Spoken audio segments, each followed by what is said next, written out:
د تحصیل مندڼفه امبیله بازار محله ماروړنګو کې د دوبی شیخ احمد علي ونداهي په مالی تعاون جوړ کړی شوي جومات افتتاح وشوه. د مسجد زکریا باقاعده افتتاح مولانا محمد نذیر د درس قرآن او مونځ نه وکړه. د افتتاح په موقع د کلي علاقې علما او د کلي او محلې خلک هم موجود وو. میډیا سره د خبرو په وخت خادم مسجد حکیم خان ووی چې زموږ په محله کې جومات نه و، موږ به د بازار جومات ته مونځ چې لرې و او لار هم خراب وه.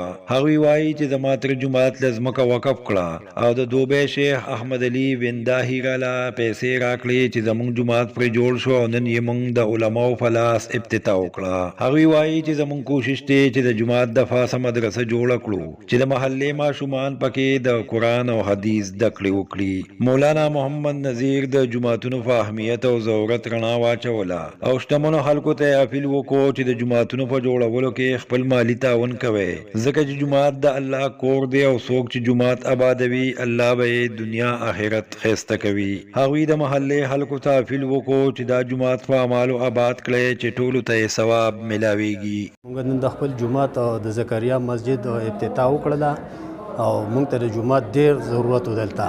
نو په دې غیر چاپیره محله کې امبیله ماروړنګو کې موږ ته جومات نه نو خټې به وي، لارې به خراب وي، یا به کته مدرسې ته تلو یا به امبیلې بازار ته تلو. نو موږ ته کې دلته د جومات ضرورت و. نو دا ښځه زما ورور دی په دوبی کې، نو هغه ته ما ویله که ماله مې تره ځمکه راکړه ده نو مې دا جومات چې دی نه دا جوړول غواړي. مې ارباب ته ووایه، نو چې هغه ارباب ته ووایي نو هغه وایي چې بالکل لکه تر اے سی او تر کارپېټه پورې زه د دې ذموار یم. نو الله دې خوشحاله کړي او الله دې د هغه په جنت فردوس نصیب کړي.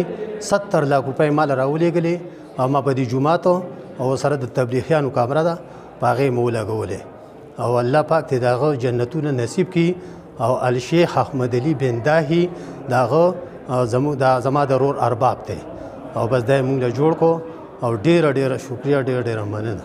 ما بعد فاعوذ بالله من الشیطان الرجیم بسم الله الرحمن الرحیم انما یعمر مساجد الله.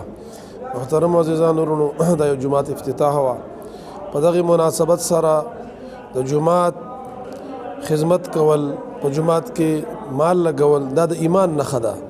الله جل جلاله قرآن حکیم کې فرمایي مساجد صرف حق خلق آبادی من آمن بالله والیوم الاخر، چې صرف ایمان ساتي په الله تعالی باندې په ورځ د آخرت باندې. محترم عزیزانو ورونو، دا د مسجد افتتاح نن موږ وکړله.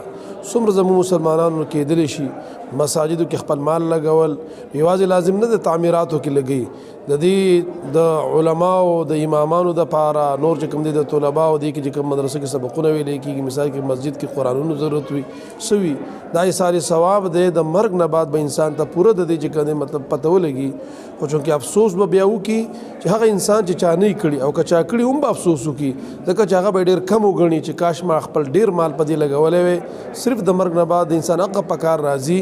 نبی علیه السلام فرمایي چې یا ځان له صدقې جاریه وکړي، جومات جوړ کړي، یا ځان له چې کوم مطلب علم حاصل کړي بل ته یې وښیي، یا ځان له نیک بچی هغه چې کوم پرېږدي اواز پسې دعاګانې کړي. الله مو خوشحاله کا.